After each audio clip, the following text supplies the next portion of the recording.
इसकी ज़िंदगी में वो जो इनकलाब आया, उस इनकलाब ने इस बच्चे को पीछे धकेल दिया।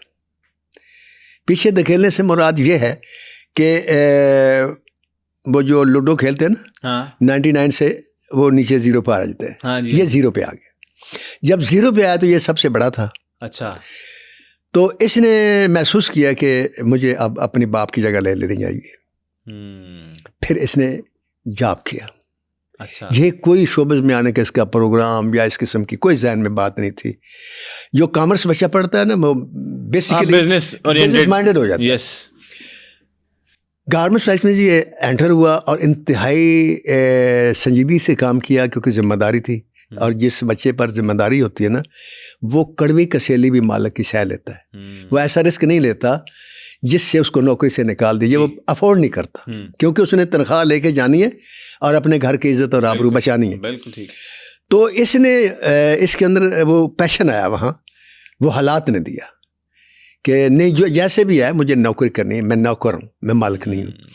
तो उस रवैये ने, इसके रवैये ने और इसकी उस ऑनेस्टी ने मालिक को इतना खुश किया कि तकरीबन 1 साल के अंदर अंदर ये जनरल मैनेजर हो गया उस फैक्ट्री का। अच्छा, गारमेंट फैक्ट्री का, गारमेंट्स फैक्ट्री का जीएम। अब ये शख्स गारमेंट फैक्ट्री से बिजनेस माइंडेड कॉमर्स, और फिर ये शोबस में जब आता है तो हर फील्ड में आता है। सर क्या उम्र होती है उस टाइम जब ये शोबिस की इंडस्ट्री में आते हैं? 21 साल की उम्र में ये फैक्ट्री का जनरल मैनेजर हो गया। अब कुछ लोग ये कहते हैं कि एक का नहीं कई फैक्ट्रियाँ थी, वो मुझे तादाद पता नहीं, लेकिन बहरहाल ये कन्फर्म है कि ये जनरल मैनेजर हो गया। सही, एक रीजनेबल जगह।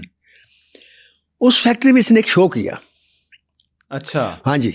वो क्या था? अब यहाँ से आप ये अंदाज़ा लगा सकते हैं कि इसके अंदर ये एक्टिंग के या परफॉर्मेंस के जरासीम मौजूद थे कि इसने खुद ही उस शो को तरतीब दिया, डिज़ाइन किया। और डिज़ाइन क्या किया कि जितने जो टेक्सटाइल डिज़ाइनर हैं, जो कपड़े बनाते हैं, जो कपड़े स्टिचिंग करते हैं, जो फलां करते हैं, कारीगर, सारे कारीगर ये शुरू से लेकर आखिर अपनी जात तक, कि वो सारे आकर ना परफॉर्म करेंगे। अच्छा। कोई गाना गाएगा, कोई लतीफ़ा सुनाएगा, कोई एक्टिंग करेगा, जो भी। हाँ। कोई डायलॉग बोल के सुनाएगा। तो उसमें इसने मालिक को भी बुलाया, वो भी थे। अब साफ जा रहा है कि एक बड़ा सुलझा हुआ आदमी और टाई लाई और वो बैठा हुआ है अपने और काम कर रहा है, ये वो फलां, और एकदम वो गा रहा है। तो वो दूसरे आदमी के लिए तो बड़े अचंभे की बात है ना। बिल्कुल।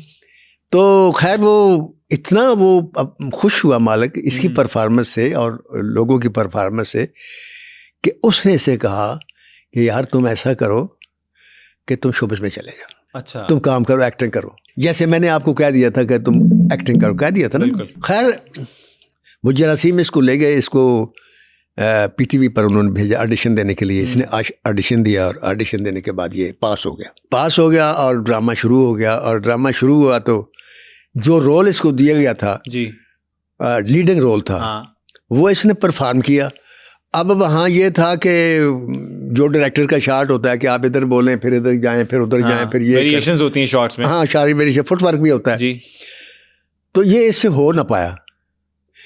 तो अब बेसिकली कोई स्टार्ट भी था और कोई एक्टिंग उसने सीखी तो थी नहीं। तो उन्होंने इसे क्या किया कि उन्होंने इसको बददिल नहीं किया, मायूस नहीं किया, कट नहीं किया, उन्होंने इसका रोल तब्दील कर दिया। अच्छा, लीड पे किसी और को ले लिया, इसको साइड में रोल दिया था। यानी उनके ख्याल में जितना ये कर सकता था वो रोल दे दिया। क्या बात है। जब इसको ये पता चला तो उसने कहा जी मैं अगर करूँगा तो लीड रोल करूँगा, वरना मैं नहीं करूँगा। वाह। और ये ड्रामा छोड़ के चलाया।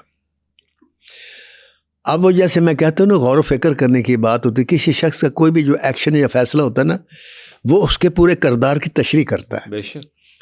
किरदार की तशरीह आपकी बातों से नहीं होती, किरदार की तशरीह आपके फैसले और अमल से होती है। अच्छा। कि आप डिसीजन क्या लेते हैं।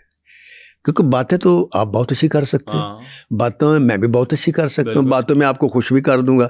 लेकिन मेरे इनर में क्या है कि मैं आपको खुश कर रहा हूँ आपसे मफाद उठाने के लिए, या आपसे को राम करने के लिए, कोई काम करने के लिए, या मैं वाकई सही बातें कर रहा हूँ जो कर रहा हूँ। तो जो अमल होता है, जो डिसीजन होता है इंसान का, वो बताता है कि इस किरदार के एक मजबूत कितना है या कैसा है। जैसे मैं मिसाल देता हूँ कि नेल्सन मंडेला थे सदर, वो लीडर था जनूबी अफ्रीका का। एक डिसीजन था उसका, वो डिसीजन ये था कि मैंने हकूक लेके रहना है। हाँ, हक लेके रहना, वरना नहीं रहना। वो तकरीर कर रहा था और उस तकरीर में वो तकरीर करते करते पुलिस आई और वो अरेस्ट हो गया। हाँ, अरेस्ट हो गया, जेल चल, और 26 साल जेल रहा। 26 सालों में साफ ज़ाहिर है कि हुकूमत वक्त ने कहा होगा कि यार ऐसे कर लो, वैसे कर लो, ये कर लो, वो नहीं माना। ये होता है किरदार और ये बताता है फैसला। ये उसका फैसला था कि मैंने अपने स्याह फाम लोगों के लिए हकूक लेके रहना है, वाह, वरना मैं नहीं आता जेल से बाहर। क्या बात।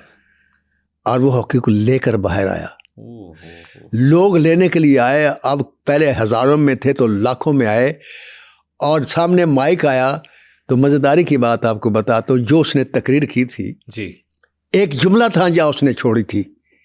वो क्या था सर? कि ये हकूक इस कौम को, मेरी कौम को देना पड़ेंगे। तो अरेस्ट हो गया।